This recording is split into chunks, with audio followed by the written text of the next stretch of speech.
है, मैं तो रोजी रोटी ही नहीं चला पाता, इतना धन कहाँ है जो मैं बेटी का विवाह कर सकूं। मां, गोसाई बोले गुलाब कुछ सहयोग हम कर देंगे, कुछ व्यवस्था तू कर, कम से कम बेटी को विदा तो कर दे, जवान बेटी को कब तक घर में रखेगा।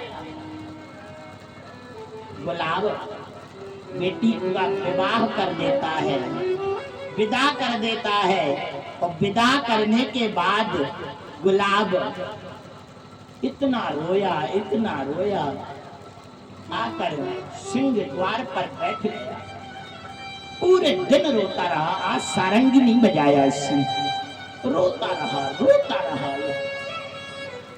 लोगों ने कहा गुलाब क्या हुआ, सारंगी बजा, कुछ नहीं सुनता, रोता रहता, और रोते रोते एक ही चिल्लाता, हे राधा, हे राधा, तेरे बगैर नहीं रह पाऊंगा राधा, आजा तू राधा, गलती की मैंने तुझे विदा कर दिया राधा, आजा। रोता रहा है। एक दिन बीत गया, कुछ नहीं खाया, दूसरा दिन बीत गया, कुछ नहीं खाया, तीसरा दिन बीत गया। राधा रानी ने देखा मुझे पुकार रहा है 3 दिन से, न कुछ खाया न पिया, मुझे जाकर दर्शन देना चाहिए। और स्वयं राधा रानी छोटी सी एक कन्या बनकर उसके सामने आ गई। बाबा, आ गई मैं तेरी राधा, सारंगी नहीं बजाएगा तू? बाबा सारंगी बजाना, मैं नाचूंगी। रोते रोते गुलाब को लगा मेरी बेटी आ गई, सारंगी उठा ली, सारंगी बजाने लगा, और राधा रानी नाचने लगी। नाचते थे नाचते राधा रानी ने गुलाब का हाथ पकड़ा और लेकर अंतर ध्यान हो गई। कई दिनों तक गुलाब न दिखा। गोसाई जनों ने देखा, सोचा गुलाब मर गया। सुनना बाबा, समझा गुलाब मर गया। ऐसा समझकर गोसाइयों ने उसका भंडारा कर दिया। गुलाब के नाम से पीली पोखर प्रेम सरोवर के बीच में चबूतरा बना दिया। गुलाब सखी के नाम में एक चबूतरा बना दिया। एक दिन शयन आरती करके वो गोसाई जी अपने महल की ओर जा रहे थे, घर की ओर जा रहे थे। महल से झाड़ियों में से गुलाब निकला। गोसाई जी, गुलाब तू कहां से आया? तू तो मर गया था।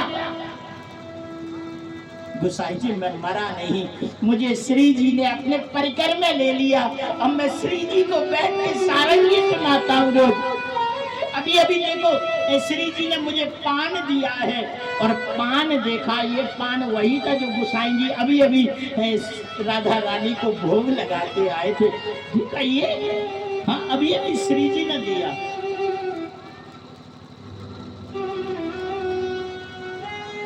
ध्यान रखना, वो गुलाब मुसलमान था, कोई हिंदू नहीं था। वो गुलाब वहां सारंगी बजाता था, कोई भजन करने के लिए नहीं, रोजी रोटी चलाने के लिए बजाता था। वो राधा राधा रोया था, कोई राधा रानी को पुकार कर नहीं, अपनी बेटी के लिए रोया था। लेकिन फिर भी राधा रानी ने कृपा की है। ध्यान रखना प्यारे, वो राधा रानी है। परमात्मा कृपा करने के लिए बहाना खोजता है। वो तो ये देखता है तुमने किस बहाने से तो पुकारा।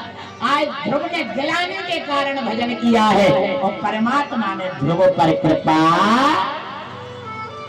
बालक हुआ था जिसका नाम पड़ा था उत्कल। इसी वंश में राजा अंग हुए। देखो एक बात सुनना, आप सब गृहस्थी हो, परमात्मा का भजन करते थे, सज्जन थे। भैया सुनना, बैन बड़ा दुष्ट हुआ। सुरेश जी, बैन इतना। एक दिन पिता ने समझाया, बेटा बैन तुम गलत कर रहे हो। इसने पिता को जवाब दे दिया। पिता अंग ने सोचा चला जाना।